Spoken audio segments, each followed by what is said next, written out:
नमस्कार, मैं doctor Bharat Agarwal, consultant physician at Apollo hospital Navi Mumbai. आज हम लोग टाइफाइड के बारे में बात करेंगे।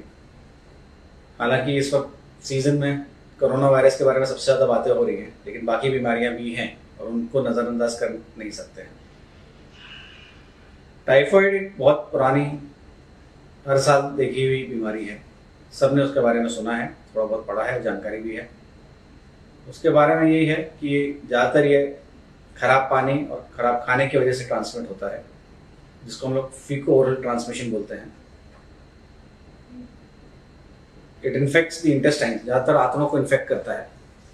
पेशेंट को ज़्यादातर starts with high grade fever, continuous fever होता है, रेकलेस बॉडी पेन, भूख कम हो जाती है, वीकनेस होता है, जो हर किसी बीमारी में स्टार्टिंग में होता है, चाहे वो टाइफाइड हो, चाहे मलेरिया हो, चाहे वो डेंगू।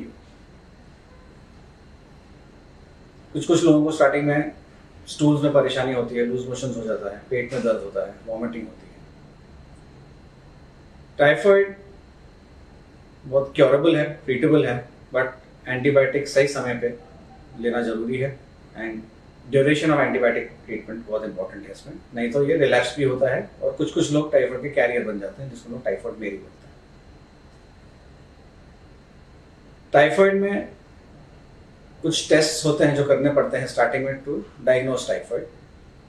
उसमें से आपका सीबीसी होता है, ब्लड कल्चर एक टेस्ट होता है जो एंटीबायोटिक स्टार्ट करने से पहले कलेक्ट करना चाहिए, नहीं तो डायग्नोसिस कई बार मिस हो जाता है। बहुत कॉमनली यूज टेस्ट है जिसको हम लोग एक विडाल टेस्ट बोलते हैं, जो यूजुअली फर्स्ट वीक में नहीं करना चाहिए, it should be done in the second week. बहुत कॉमनली देखा जाता है कि विडाल टेस्ट पहले वीक में कर लेते हैं देखने के लिए टाइफाइड है कि नहीं।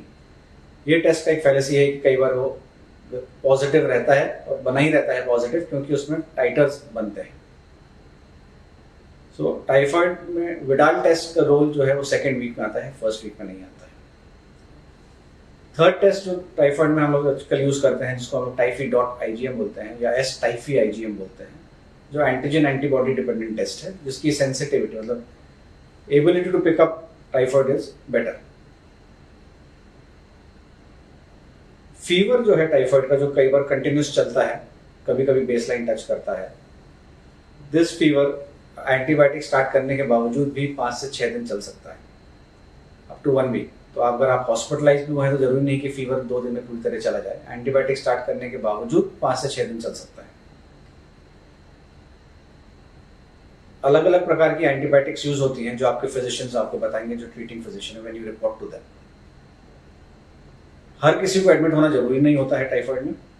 जो लोग खा नहीं पा रहे हैं, जिनका ब्लड प्रेशर में प्रॉब्लम हो रहा है, स्टमक पेन ज़्यादा हो रहा है, लूज मोशन बहुत ज़्यादा हो रहा है, या फीवर बहुत हाई ग्रेड हो रहा है जो ओरल मेडिसिन से कंट्रोल नहीं हो रहा है, तो उनको एडमिट करने की जरूरत पड़ती है। थर्डली, टाइफाइड में जो एंटीबायोटिक ड्यूरेशन है can be anywhere from 1 week to 2 weeks, depending on कितनी सीवियरिटी है टाइफाइड की। इनकम्प्लीटली ट्रीटेड टाइफाइड में कुछ कॉम्प्लिकेशंस देखने को मिलते हैं जो सेकेंड थर्ड वीक में आने को मिलते हैं, जिसमें सब पेट में ब्लीडिंग होती है, इंटेस्टाइन में ब्लीडिंग हो सकती है, या जो अल्सर्स बनते हैं इंटेस्टाइन में टाइफाइड में, वो इन इंटेस्टाइन अल्सर्स में छेद हो जाता है और परफोरेशन हो जाता है, जो कॉम्प्लिकेशंस होते हैं टाइफाइड के, और ये एंटीबायोटिक थेरेपी के बावजूद भी हो सकते हैं।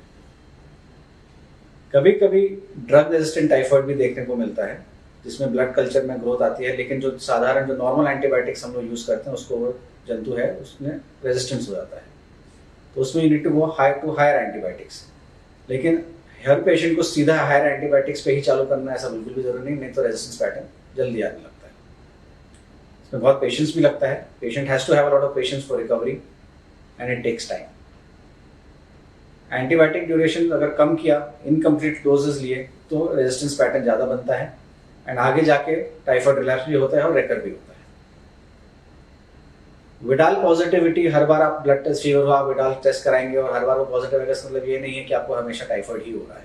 उसके अलग अलग कारण रहते हैं, क्रॉस रिएक्टिविटी भी बहुत रहती है। So any time you have fever, high grade fever जो नॉर्मली कम नहीं हो रहा है, और भी एंसिलरी सिम्टम्स कुछ आ रहे हैं, तो आप अपने फिजिशियन से कंसल्ट करिए, अपने फैमिली डॉक्टर से कंसल्ट करिए। They will advise you the investigation and start the appropriate treatment at the right time, that is important.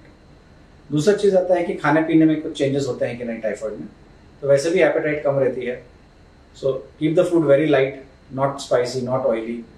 ऐसा कुछ खास स्पेसिफिक खाने की चीज़ें नहीं है जिससे आपको ज़्यादा फायदा होगा, या कुछ ऐसे खाने की चीज़ें हो जिससे कि टाइफाइड खराब हो जाएगा, ऐसा बिल्कुल नहीं है। Just keep it light. And hydration बहुत अच्छा मेंटेन करना चाहिए। Keep yourself very well hydrated, चाहे आप ORS पीजिए, पानी पीजिए, नारियल पानी पीजिए, जूस पीजिए, बट हाइड्रेशन मेंटेन करना बहुत इंपॉर्टेंट है, स्पेशली अगर घर पे है। धन्यवाद। Thank you.